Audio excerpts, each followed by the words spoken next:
Hi வணக்கம் welcome to Sahaj family. இன்றைக்கி நம்ம இந்த வீடியோவில் கொள்ளு சட்னி எப்படி பண்ணுறதுன்னு பார்க்கலாம். வீடியோக்குள்ளே போகிறதுக்கு முன்னாடி இன்னும் நீங்கள் நம்ம சேனலை சப்ஸ்கிரைப் பண்ணலைன்னா மறக்காமல் சப்ஸ்கிரைப் பண்ணிக்கோங்க. கூடவே பக்கத்தில் இருக்கிற பெல் பட்டனையும் ப்ரெஸ் பண்ணிக்கோங்க. இப்போ கொள்ளு சட்னி செய்கிறதுக்கு என்னென்ன தேவையான பொருள்னு பார்க்கலாம். அதுக்கு நான் இன்றைக்கி அரை கப் அளவுக்கு கொள்ளு பருப்பு எடுத்திருக்கேன். 2-3 ஸ்பூன் அளவுக்கு பொட்டுக்கடலை, 7 வரமிளகா, காரத்துக்கு ஏற்ற மாதிரி கூட்டவோ குறைக்கவோ செஞ்சுக்கலாம். அப்புறம் கொஞ்சமாக கருவேப்பிலை, அப்புறம் டேஸ்ட்டுக்கு உப்பு, ஒரு சின்ன துண்டு புளி, அப்புறம் கொஞ்சமாக தேங்காய் எடுத்திருக்கேன். இப்போ எப்படி பண்ணுறதுன்னு பார்க்கலாம்.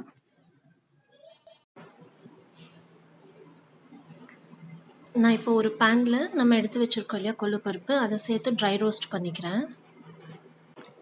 மீடியம் ஃப்ளேம்லேயே இருக்கட்டும் பேனு, இல்லைன்னா கருகிடும். மீடியம் ஃப்ளேம்லேயே வச்சு ஒரு 2-3 நிமிஷம் வரைக்கும் ஃப்ரை பண்ணிக்கோங்க. நல்லா ஸ்மெல் வரும், அப்போ வரைக்கும் ஃப்ரை பண்ணிக்கோங்க. கலரும் லைட்டாக சேஞ்ச் ஆகும்.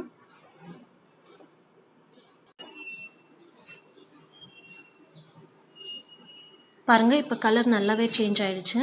இப்போ நம்ம ஸ்டவ் ஆஃப் பண்ணி இந்த கொள்ளுப்பருப்பை தனியாக எடுத்து வச்சுக்கலாம். தனியாக எடுத்து வச்சாச்சு. இது நல்லா ஆறுனதுக்கப்புறம் இது கூடவே நம்ம எடுத்து வச்சுருக்கிற மற்ற பொருளையும் சேர்த்து மிக்சியில் அரைச்சி எடுத்துக்கலாம். மிக்சி ஜாருக்கு எல்லாத்தையும் மாற்றிட்டேன். இப்போ நல்லா அரைச்சி எடுத்துக்கலாம். கொஞ்சம் கொஞ்சமாக தண்ணி சேர்த்து அரைச்சிக்கோங்க. பாருங்கள், இப்போ கொள்ளு சட்னி ரெடி ஆகிடுச்சு. லாஸ்ட்டாக நம்ம தாளித்து கொட்டிக்கலாம். அதுக்கு ஒரு பேனில் கொஞ்சமாக எண்ணெய் சேர்த்துருக்கேன். எண்ணெய் காஞ்சதும் கடுகு சேர்த்துக்கலாம்.